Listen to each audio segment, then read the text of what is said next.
Okay, I'm going to show you guys the easiest way to make a GIF in Photoshop. First, I'd like to say that it is storming here, so you may hear some thunder and lightning outside as my windows are open. First thing we're going to do is open this GIF right here, Homer test GIF, and we're going to use Buff's head. I could click on it here, but you'll probably have to go File, Open, click on the file, and then open it. Now, down here, we have our video timeline. This shows that it's 9 frames and 0.1 second per frame. If you don't have your timeline, click here to Window and make sure Timeline is selected. Now we want to open Buff, so we go File, Open, and we open Buff. Now we have to copy and paste Buff into here, but the easiest way to do it is to make sure he's not selected, click on the image, and drag him to the Homer test GIF. Now we want to make sure that Buff is on the very top. And double click here on the words, and we'll just call it Buff.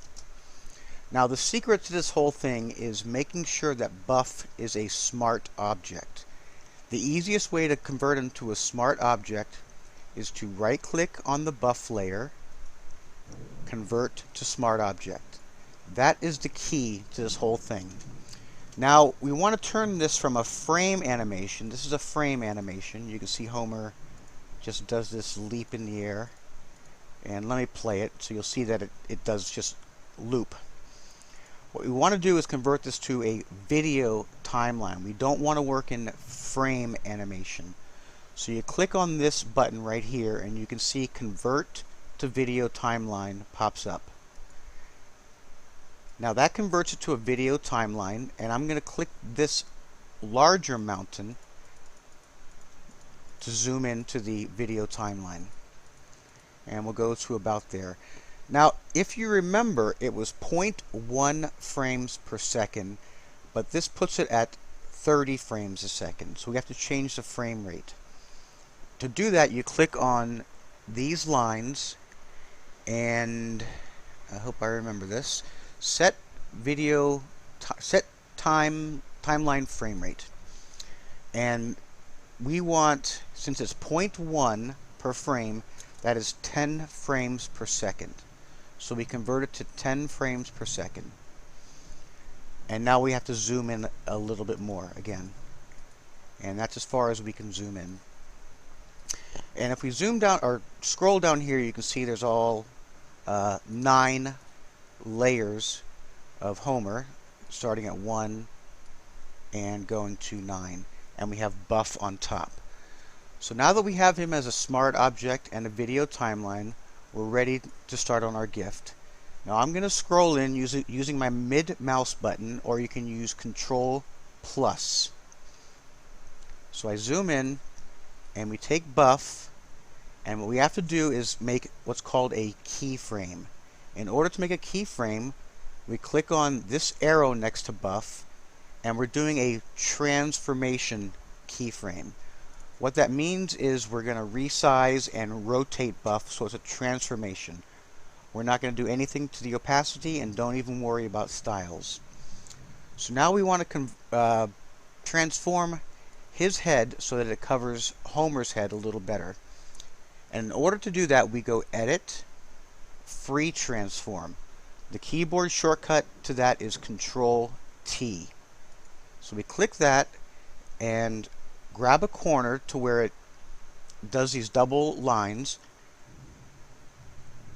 And on your version of Photoshop, you may have to press Shift to maintain proportions. And we're going to line him up and make sure he's as good as we can get it, as close to Homer's head as possible. That looks like that might work. And now to rotate it, you take it to the outside and it turns into those curvy lines. Now we can rotate it as needed. And we place them over Homer's head. We could probably make him a little bit bigger, and we can do that by dragging these corners, or you can also change these values. So we'll go with 55. I'm just doing this to show you a different way. Make sure this is locked. Make sure that lock is on, because when I change the width, the height is also going to change. So 55, we'll just make them a little bit bigger. And in order to apply that transform, you double click on them or you press the check. Now if I wanted to dial him in a little bit better, make sure your move tool is selected and make sure buff is selected, and you can use your arrow keys to arrow him a little better into position. Now we have frame 1 done on this keyframe. We move to frame 2. Now we have Homer's head tilted back, so we go edit, free transform, and try to match it up as good as possible. And that looks pretty good. The only small problem, you might not be able to see it, there's a little bit of Homer's mouth showing, and I'll show you how to take care of that. Actually no, that looks pretty good. I could use my arrow keys to arrow him in. Now you can also press enter. I'm going to press enter to commit those changes. Enter is the same as double click and the same as hitting that check. So I hit enter, and that makes another keyframe right here. And we go to the next keyframe, and his angle looks pretty good, and we move Homer buff right about there. And he goes over the hand a little bit, but that's okay. Go to the next frame, and as you see, each time I do this, it makes a new keyframe. Now I'm using my space bar, which will turn this crosshair into a hand, and I'm pulling down. Now that's a different angle. Now that'll work. We don't have to change the angle. We could change the angle a little bit. But now you can see there's definitely some of Homer's nose showing. In order to do that, we're on frame 4. We go to frame 4, select our clone tool, and I'm using my square bracket keys to make the brush smaller. Alt click, and what it's doing, it's sampling this blue right here, and left click, and it'll paint over that. Go to the next frame, edit, oops, I'm sorry, I messed up. And that's good, because I was on layer 4 when I transformed, so it's okay that I messed up, because now you know that you have to go back to the buff layer in order to transform buff. Edit, free transform, and place his head there. Double click to commit. Next frame, we'll definitely have to transform it again. Free transform.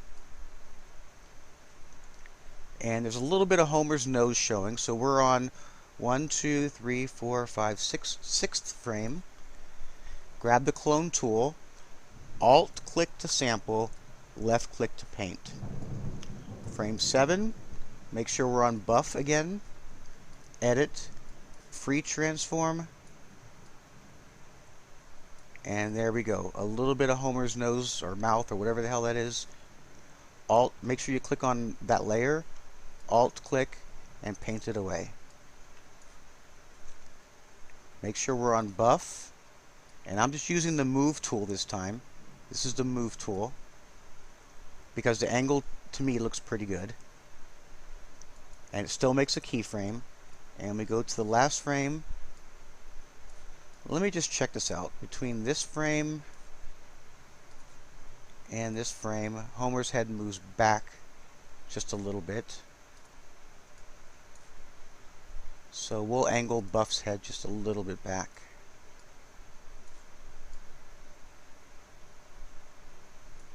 And a little bit of Homer's mouth is showing. Now we got it covered pretty good. So now we have a GIF, and we can press play. Let me zoom out. I'm using my mid mouse button to zoom out, and I'll move the timeline, and I'll press play. And now we have a GIF.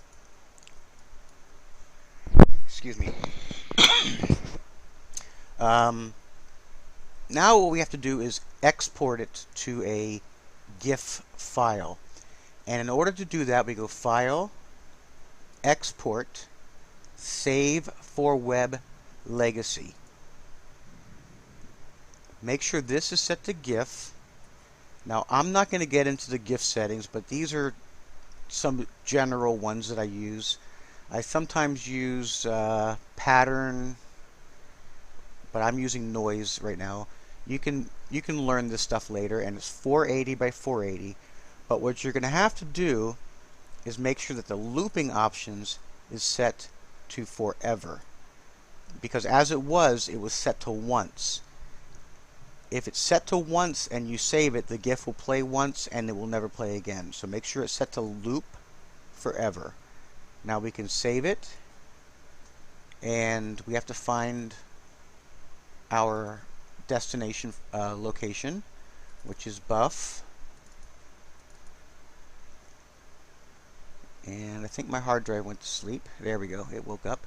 We go into GIF tutorial, and we just change it as I'll just call this tutorial. Tutorial Homer test, and save. And that's it. You've made a GIF. Now the video is 11 minutes long, but you could have done that in about 2 or 3 minutes by yourself. So anyway, have fun, and I hope this tutorial helped you out.